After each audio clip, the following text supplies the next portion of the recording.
Ladies and gentleman, ರಾಜ್ಯ ರಾಜಕಾರಣದಲ್ಲಿ CM ಕುರ್ಚಿ ಕುಸ್ತಿಗೆ ಕ್ಲೈಮ್ಯಾಕ್ಸ್ ಹಂತಕ್ಕೆ ಬಂದು ನಿಂತಿದೆ. ಸರ್ಕಾರದ ಮೊದಲರ್ಧ 2.5 ವರ್ಷ ಮುಗಿದಿದೆ. ಉಳಿದರ್ಧ 2.5 ವರ್ಷಕ್ಕೆ ನಾನೇ ಸಿಎಂ ಅಂತ ಡಿಸಿಎಂ ಡಿಕೆ ಶಿವಕುಮಾರ್ ಲಾಬಿ ಮಾಡ್ತಿದ್ದಾರೆ. ಈ ಮಧ್ಯೆ ಕಾಂಗ್ರೆಸ್ ಹೈಕಮಾಂಡ್ ಮಧ್ಯಪ್ರವೇಶ ಮಾಡಿದೆ. ಈ ಎಲ್ಲ ಬೆಳವಣಿಗೆಗಳ ನಡುವೆ ಅಚ್ಚರಿ ನಾಯಕರೊಬ್ಬ ಸಿಎಂ ಆಗ್ತಾರಾ ಎಂಬ ಪ್ರಶ್ನೆ ಉದ್ಭವಿಸಿದೆ.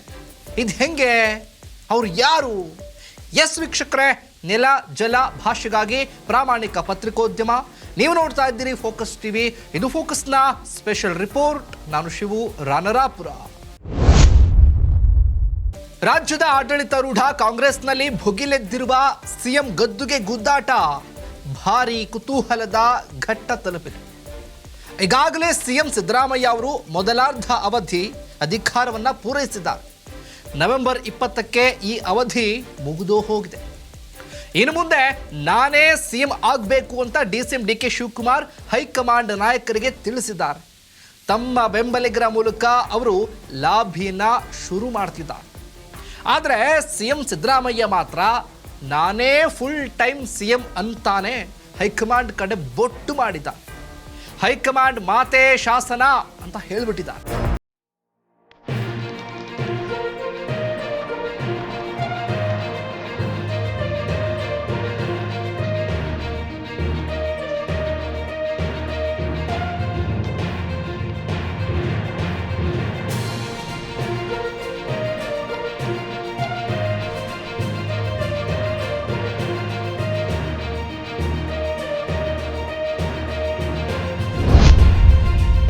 ಹೀಗೆ ಸಿದ್ದರಾಮಯ್ಯ ಹಾಗೆ ಡಿಕೆ ಶಿವಕುಮಾರ್ ಅವರ ಮಧ್ಯೆ ಸಿಎಂ ಕುರ್ಚಿ ಕುಸ್ತಿ ತಾರಕಕ್ಕೇರಿದೆ. ಈ ಬೆನ್ನಲ್ಲೇ ಕೈ ಕಮಾಂಡ್ ನಾಯಕರು ಎಂಟ್ರಿ ಆಗಿದ್ದಾರೆ.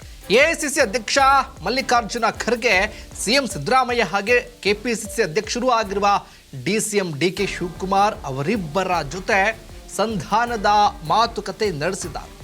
ಹೀಗೆ ಮಲ್ಲಿಕಾರ್ಜುನ ಖರ್ಗೆ ಅವರು ಸಿಎಂ ಡಿಸಿಎಂ ಮನವೊಲಿಕೆಗೆ ಯತ್ನಿಸಿದ ಬೆನ್ನಲ್ಲೇ ಅಚ್ಚರಿ ಬೆಳವಣಿಗೆಯಲ್ಲಿ ಹಿರಿಯ ದಲಿತ ನಾಯಕ ಗೃಹ ಸಚಿವ ಡಾಕ್ಟರ್ ಜಿ ಪರಮೇಶ್ವರ್ ಅವರು ಸಿಎಂ ರೇಸ್ಗೆ ಎಂಟ್ರಿ ಆಗಿದ್ದಾರೆ. ನಾನು ಕೂಡ ಸಿಎಂ ಆಗೋದಕ್ಕೆ ಅರ್ಹನಿದ್ದೀನಿ ಅಂತ ಅವರು ಕೂಡ ಹೇಳಿದ್ದಾರೆ. ಕಾಂಗ್ರೆಸ್ನ ಪ್ರಭಾವಿ ನಾಯಕರು ಆಗಿರುವಂಥ ಪರಮೇಶ್ವರ್ ಸಿಎಂ ಕುರ್ಚಿಗೆ ಟವೆಲ್ ಹಾಕ್ತಾ ಇದ್ದಂತೆ ಪರೋಕ್ಷವಾಗಿ ಸಿಎಂ ಸಿದ್ದರಾಮಯ್ಯ ಪರವಾಗಿ ಬ್ಯಾಟ್ ಬೀಸಿದ್ದಾರೆ. ಇದೇ ವೇಳೆ ಸಿಎಂ ಕುರ್ಚಿಗಾಗಿ ಪ್ರತಿಷ್ಠೆಗಿಳಿದಿರುವಂತಹ ಡಿಕೆ ಶಿವಕುಮಾರ್ ಅವರನ್ನ ಪರಮೇಶ್ವರ್ ಕುಟುಕಿದ್ದಾರೆ. 2013ರ ವಿಧಾನಸಭಾ ಚುನಾವಣೆ ಫಲಿತಾಂಶವನ್ನೇ ಪರಮೇಶ್ವರ್ ಡಿಕೆ ಶಿವಕುಮಾರ್ ವಿರುದ್ಧ ಪ್ರಬಲ ಅಸ್ತ್ರವಾಗಿ ಬೀಸಿದ್ದಾರೆ. ಹಾಗಾದ್ರೆ 2013ರಲ್ಲಿ ಏನಾಗಿತ್ತು ಗೊತ್ತಾ? 2013ರಲ್ಲಿ ಪಕ್ಷ ಅಧಿಕಾರಕ್ಕೆ ಬಂದಾಗ ನಾನು ಕೂಡ ಕೆಪಿಸಿಸಿ ಅಧ್ಯಕ್ಷನಾಗಿದ್ದೆ. ಹಾಗಾದ್ರೆ ಅದು ನನ್ನ ಪರಿಶ್ರಮದ ಗೆಲುವು ಅಂತಾನೆ ವಾದ ಮಾಡಿರೋದು. ಅದು ಕಾಂಗ್ರೆಸ್ನ ಗೆಲುವು, ಎಲ್ಲ ಕಾರ್ಯಕರ್ತರ ಪರಿಶ್ರಮದ ಗೆಲುವು.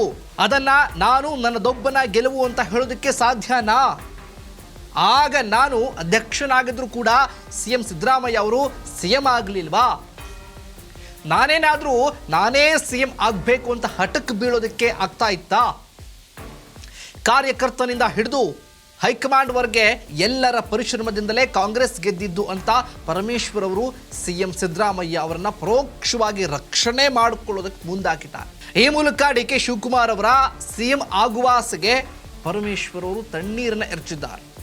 ಆದರೆ ಇಲ್ಲಿ ಆ ಚುನಾವಣೆಯಲ್ಲಿ 2013ರ ವಿಧಾನಸಭಾ ಚುನಾವಣೆಯಲ್ಲಿ ಪರಮೇಶ್ವರ್ ಅವರು ಸೋತಿದ್ರು.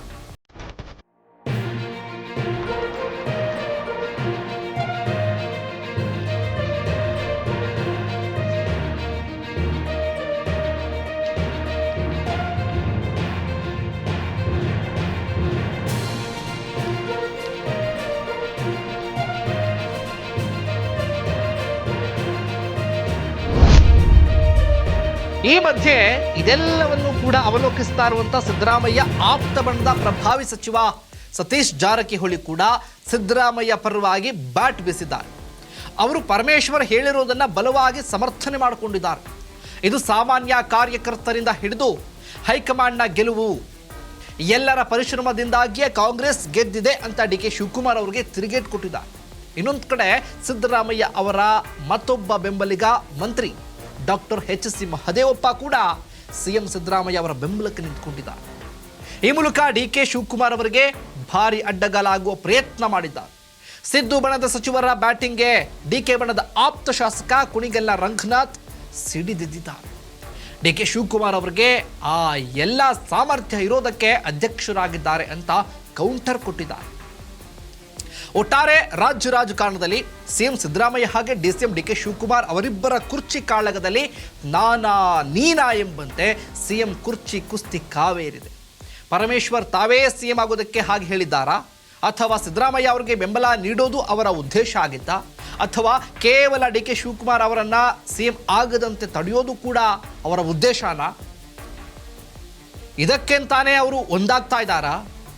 ಇದಕ್ಕೆಲ್ಲ ಶೀಘ್ರವೇ ಉತ್ತರ ಸಿಗ್ತದೆ. ಇದಾಗಿತ್ತು ಫೋಕಸ್ನ ಸ್ಪೆಷಲ್ ರಿಪೋರ್ಟ್. ನೆಲ ಜಲ ಭಾಷೆಗಾಗಿ ನೋಡ್ತಾ ಇರಿ ಫೋಕಸ್ ಟಿವಿ.